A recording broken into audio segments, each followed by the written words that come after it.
મહાકાળીમાં જગતમાં કરુણામયમાં છે. પ્રફુલભાઈ શુક્લ, Cape Town, south Africa ખાતે આજરોજ ચૈત્ર વદ 14ની મધ્યરાત્રિએ યજમાન શ્રી દર્શનભાઈ જેરામભાઈ પટેલના નિવાસે આંતરરાષ્ટ્રીય કથાકાર પૂજ્ય શ્રી પ્રફુલભાઈ શુક્લે દર મહિનાના નિત્ય નિયમ પ્રમાણે મહાકાળીમાનું પૂજન કર્યું હતું. કહેવાય છે કે મહાકાળીમાં હિન્દુ ધર્મમાં શક્તિવાદની સર્વોચ્ચ દેવી છે, જે સમય અને મૃત્યુના અધિષ્ઠાત્રી માનવામાં આવે છે. ભારતના ગુજરાતના પાવાગઢ ખાતે તેમનું મુખ્ય અને પૌરાણિક મંદિર છે, જે એક પ્રખ્યાત શક્તિપીઠ છે.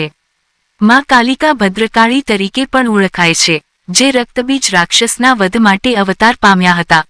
ત્યારે આજે કેપટાઉનમાં શ્રી મુકેશભાઈ જાની અને શ્રી પ્રતીક પટેલ મહાકાળીમાની પૂજામાં સહભાગી બન્યા હતા. આ પ્રસંગે પૂજ્ય શ્રી પ્રફુલભાઈ શુક્લે કહ્યું હતું કે મહાકાલીમાં કલિયુગની પ્રત્યક્ષ દેવી છે. રામકૃષ્ણ પરમહંસની આરાધ્યા કાલીમાં નરેન્દ્રમાં વિવેક પ્રગટાવીને વિવેકાનંદ બનાવી શકે છે. આ કરુણામયમાં સંસારને સુખ અને શાંતિની અનુભૂતિ કરાવે છે. અત્રે ઉલ્લેખનીય છે કે પૂજ્ય શ્રી પ્રફુલભાઈ શુક્લ દ્વારા 50 વર્ષથી દર મહિનાની વદ 14 મધ્યરાત્રિએ મહાકાળીમાની પૂજા થાય છે. પૂજ્ય બાપુ ભારતમાં હોય કે પરદેશમાં હોય, પણ મહાકાલી પૂજાનો આ નિયમ અચૂક જળવાઈ રહ્યો છે. પ્રસ્તુતિ અભિનવ, સુરત ન્યૂઝ ચેનલ. એડિટર પ્રકાશ પટેલ, સુરત.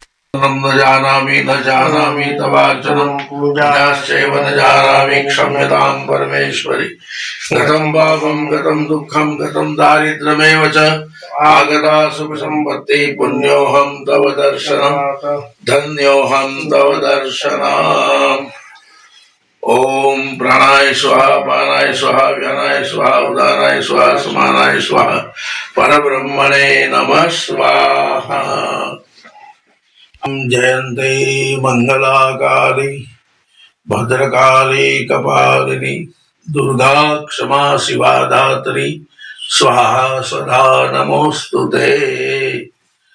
આજે વદ 14ના દર મહિનાના નિત્ય નિયમ પ્રમાણે મધ્યરાત્રિએ સાઉથ આફ્રિકાની અંદર કેપટાઉનમાં મહાકાલીમાની પૂજા કરવામાં આવી.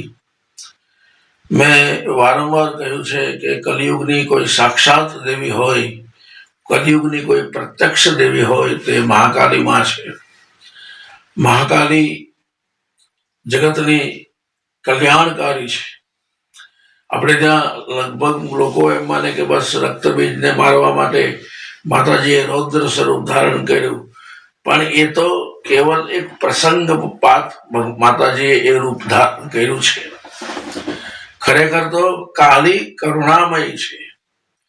યા દેવી સર્વભૂતેષુ કરુણા રૂપેણ સંસ્થિતા નમસ્તસ્યૈ નમસ્તસ્યૈ નમસ્તસ્યૈ નમો નમઃ.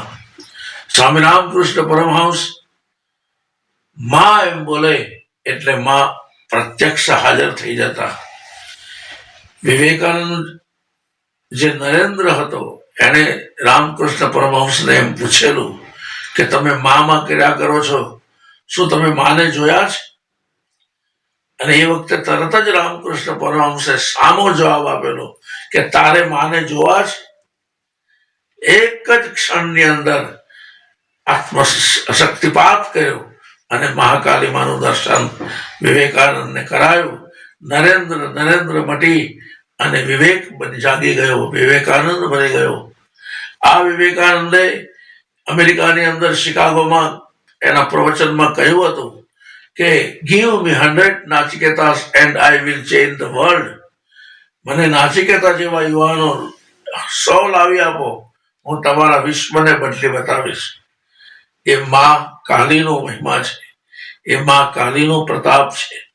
અને એ મહાકાલીમાં આજે વદ 14ના દિવસે માએ યોગ આપ્યો છે કે સાઉથ આફ્રિકામાં કેપટાઉનમાં એ મહાકાલીમાની પૂજા થઈ રહી છે. મહાકાલીમાના ચરણોમાં પ્રાર્થના કરીએ કે હે માં, હે જગદંબા, હે આદ્ય શક્તિ, હે પરાંબા, હે નારાયણી, હે રક્તબીજનો વધ કરનારી, રક્તબીજ વધે દેવ ચંડમુંડ વિનાશિની. એ માતાજીને પ્રાર્થના કરીએ કે માં, તું સર્વનું કલ્યાણ કરજે, સર્વના જીવનમાં સુખ શાંતિ આપજે, બધાને સાચી દિશા આપજે.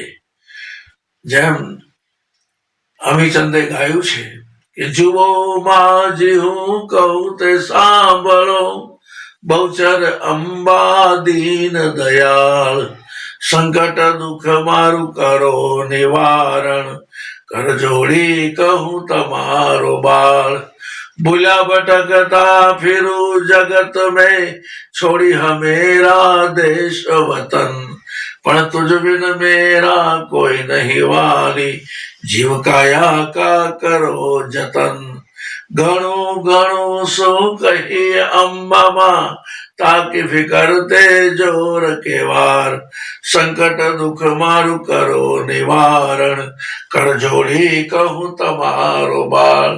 મહાકાલી માના ચરણોમાં પ્રાર્થના કરીએ. બોલો મહાકાલી માત કી જય, આદ્ય શક્તિ માત કી જય.